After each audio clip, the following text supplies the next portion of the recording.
Hello friends, welcome here to our YouTube channel G Help Suratgarh. Friends, in this session we will continue our topic subject verb agreement part number 3. If you have not seen the previous videos, please go into the description box and see at first that. Friends previous videos में हम 14 rules कर चुके हैं that are very useful for identifying common error. In this segment we have some structures. इस segment में हमारे पास कुछ structures हैं जिन्हें हम आइडेंटिफाई करते हुए वर्ब्स के यूसेस को समझना है. स्क्रीन पर हमारे पास कुछ रूल्स हैं. फर्स्ट ऑफ ऑल, जब भी सेंटेंस में न्यूमरल एडजेक्टिव आए उसके बाद अगर प्लूरल नाउन आ रहा है तो हमें कंफर्म है प्लूरल नाउन के बाद हमेशा वर्ब प्लूरल आएगी. नेक्स्ट है हमारे पास a pair of. A pair of के बाद प्लूरल नाउन का यूज़ होगा और अ पेयर ऑफ यानी कि अ पेयर है यानी कि सिंगल पेयर है तो इसके बाद सिंगुलर वर्ब का यूज़ होगा. नेक्स्ट है हमारे पास a variety of. A variety of के बाद प्लूरल नाउन का यूज़ करें और सब्जेक्ट को देखते हुए हमेशा प्लूरल वर्ब का ही यूज़ करना है. फ्रेंड्स देखिए, यहाँ पे वर्ब के यूसेस को अकॉर्डिंग टू सब्जेक्ट हम यूज़ कर रहे हैं. नेक्स्ट है हमारे पास a couple of. A couple of के बाद प्लूरल नाउन का यूज़ होगा. ऑफ के बाद नाउन हम जनरली प्लूरल ही यूज़ कर रहे हैं. नेक्स्ट है हमारे पास वर्थवाइल. वर्थवाइल के जस्ट बाद हम जिरंड का यूज़ करेंगे. जिरंड इट मीन्स वर्ब की फर्स्ट फॉर्म के साथ आईएनजी का यूज़ होगा, that is called gerund. Next है हमारे पास द वैरायटी ऑफ. ऑफ के बाद नाउन प्लूरल लेकिन वर्ब सिंगुलर का यूज़ होगा. नेक्स्ट स्ट्रक्चर है हमारे पास पासिव वॉइस में मेड के साथ टू प्लस वर्ब की फर्स्ट फॉर्म आएगी. Friends please notify, active voice में इस टाइप के स्ट्रक्चर में मेड के साथ वर्ब की फर्स्ट फॉर्म का यूज़ होता है जिसे हम कॉजेटिव वर्ब कहते हैं. For example, he made me laugh. इसका मीन होता है उसने मुझे हंसाया. और अगर इसी स्ट्रक्चर को हम पैसिव में कन्वर्ट करते हैं तो आएगा I was made to laugh by him. तो इस टाइप के स्ट्रक्चर पॉजिटिव वर्ब में आते हैं तो पैसिव वॉइस में मेड के साथ वर्ब की फर्स्ट फॉर्म का यूज़ होगा.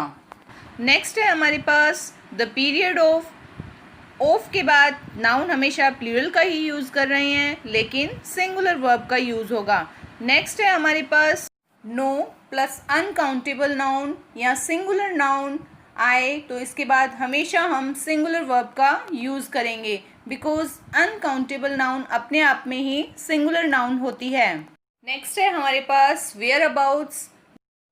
Where abouts adverb of place के फॉर्म में यूज़ होती है और इसका मीन है अता पता. It means address. Whereabouts plural noun के फॉर्म में भी यूज़ होता है तो ध्यान रखिएगा वेयर अबाउट्स के बाद सिंगुलर वर्ब या प्लूरल वर्ब आए वो दोनों ही करेक्ट होती हैं.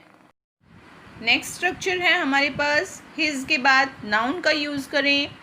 नेक्स्ट वन इज़ अगर सेंटेंस एफर्मेटिव केस में है तो इसके लिए हमारे पास स्ट्रक्चर है वेयर. वेयर के बाद subject and after then singular verb का यूज़ होगा. प्लीज़ नोटिफाई, यहाँ अगर सब्जेक्ट सिंगुलर है तो ही सिंगुलर वर्ब का यूज़ करें और अगर सब्जेक्ट प्लूरल है तो प्लूरल वर्ब का यूज़ करें. नेक्स्ट है हमारे पास rule number 16. If numeral adjective. Numeral adjective का मीन है यहाँ पे संख्यावाची शब्द plus plural noun speaks about a certain thing like amount, weight, height, distance, then verb must be singular. It means अगर संख्यावाची शब्द के बाद प्लूरल नाउन भी आ रहा है लेकिन वे किसी निश्चित अमाउंट या वेट या हाइट या डिस्टेंस की बात करें तो इनके बाद हमेशा सिंगुलर वर्ब का यूज़ करना है. And if they speak about different things it means अगर वो अलग अलग चीज़ों की बात कर रहे हैं then verb must be plural. For example 10 miles is a long distance. देखिए आप इसे यहाँ की वर्ड से समझ सकते हैं. Long distance it means particular distance की बात कर रहा है. हालांकि सब्जेक्ट हमारा 10 miles है फिर भी यहाँ पे हम सिंगुलर वर्ब का यूज़ करेंगे. इट मीन्स यह सेंटेंस यह मीन दे रहा है कि 10 माइल्स एक लंबी दूरी है। इट मीन्स सर्टेन डिस्टेंस की बात हो रही है। नेक्स्ट एग्जाम्पल है हमारे पास 10,000 rupees is a handsome amount. तो देखिए यहाँ पे हम इसे नोटिफाई कर सकते हैं a handsome amount. It means certain amount की बात कर रहे हैं। हालांकि हमारे पास सब्जेक्ट प्लूरल है 10,000 रुपीज़, फिर भी हमने एक सिंगुलर वर्ब का यूज़ किया, तो ये सेंटेंस स्ट्रक्चर बिल्कुल करेक्ट है। नेक्स्ट रूल है हमारे पास rule number 17, more than one. इसके बाद सिंगुलर नाउन का यूज़ करें। देखिए नाउन सिंगुलर है तो ऑब्वियसली सिंगुलर वर्ब का ही यूज़ होगा। नेक्स्ट है हमारे पास मोर देन 2 या 3, कोई भी न्यूमरल वर्ड आ सकता है। तो 2 और 3 को देखते हुए हमें प्लूरल वर्ब का यूज़ करना है और सब्जेक्ट हमारा प्लूरल हो गया तो इसके जस्ट बाद प्लूरल वर्ब का ही यूज़ करेंगे। नेक्स्ट स्ट्रक्चर है हमारे पास more plus plural noun than one. तो यहाँ पर प्लूरल वर्ब का यूज़ होगा क्योंकि सब्जेक्ट हमारा मोर प्लस प्लूरल नाउन प्लूरल हो गया तो वर्ब भी प्लूरल ही आएगी। For example more than one boy is intelligent. तो देखिए हमारे पास वन बॉय सब्जेक्ट है तो one boy is intelligent. Next one is more than 5 boys. अब हमारा सब्जेक्ट 5 बॉयज़ नोटिफाई हो रहा है तो इसके अकॉर्डिंगली हम प्लूरल वर्ब यानी कि आर का यूज़ करेंगे। More than 5 boys are intelligent. Next है हमारे पास rule number 18, very important rule. After a number of, a large number of, large numbers of, a great many, a good many, noun and verb must be plural. For example, a number of traders. Of के बाद noun हमेशा plural. Traders यहाँ a number of आ रहा है तो इसके बाद plural verb यानी कि have का use होगा। Made huge profit. A number of traders have made huge profit. It means व्यापारियों ने काफ़ी मात्रा में प्रॉफिट कमाया। नेक्स्ट एग्जाम्पल है हमारे पास a great many। तो सब्जेक्ट हमारा प्लूरल हो गया तो इसके बाद प्लूरल नाउन यानी कि काइट्स का यूज़ होगा आर रेड। नेक्स्ट है हमारे पास एक्सेप्शन केस में इसी से मिलता जुलता rule, but after the number of के बाद नाउन हमेशा प्लूरल आएगा, लेकिन द नंबर ऑफ को देखते हुए सिंगुलर वर्ब का यूज़ करना है। तो द नंबर ऑफ याद रखने के लिए हम ऐसे याद कर सकते हैं कि द नंबर ऑफ एक डिस्टिंक्ट ग्रुप को आइडेंटिफाई कर रहा है तो इसके साथ सिंगुलर वर्ब का यूज़ करेंगे, और अ नंबर ऑफ यहाँ पर डिफरेंट ग्रुप को आइडेंटिफाई कर रहा है जस्ट फॉर रिमेंबरिंग तो इसके बाद प्लूरल वर्ब का यूज़ करेंगे। तो द नंबर ऑफ के बाद प्लूरल नाउन लेकिन वर्ब सिंगुलर का यूज़ करना है। For example the number of successful candidates is very high at G help this year.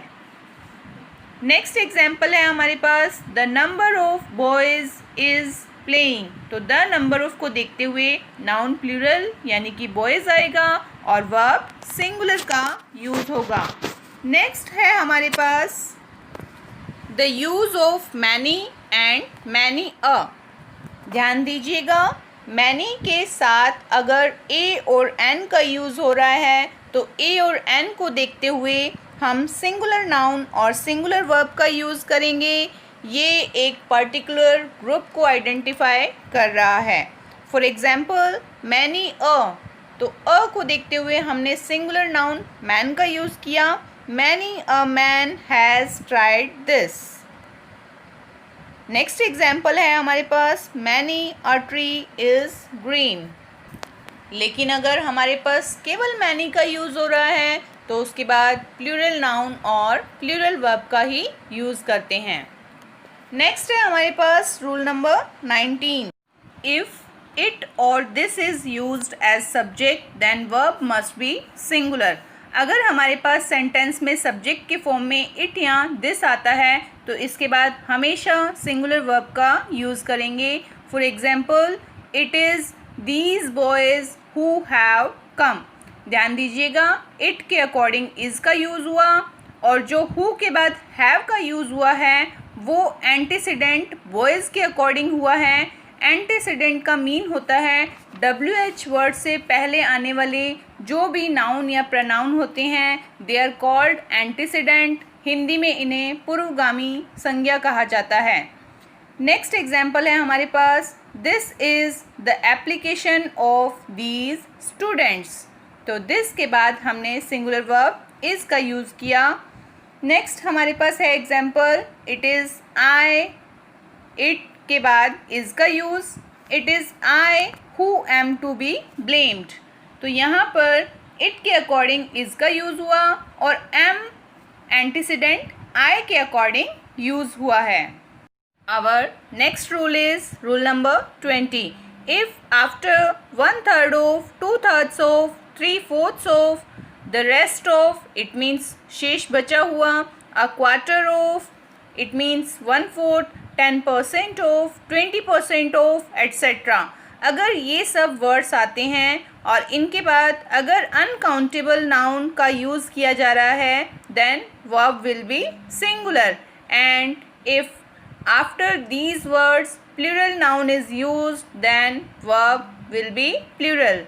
For example, 10% of the rice is of poor quality. It means rice का 10% poor quality का है। Next example है हमारे पास, 20% of the book is in good shape. It means book का 20% भाग good shape में है, it means good condition में है। तो फ्रेंड्स, आज के लिए इतना ही। If you like it please thumbs up and share it with your friends. Thank you. Take care and bye bye.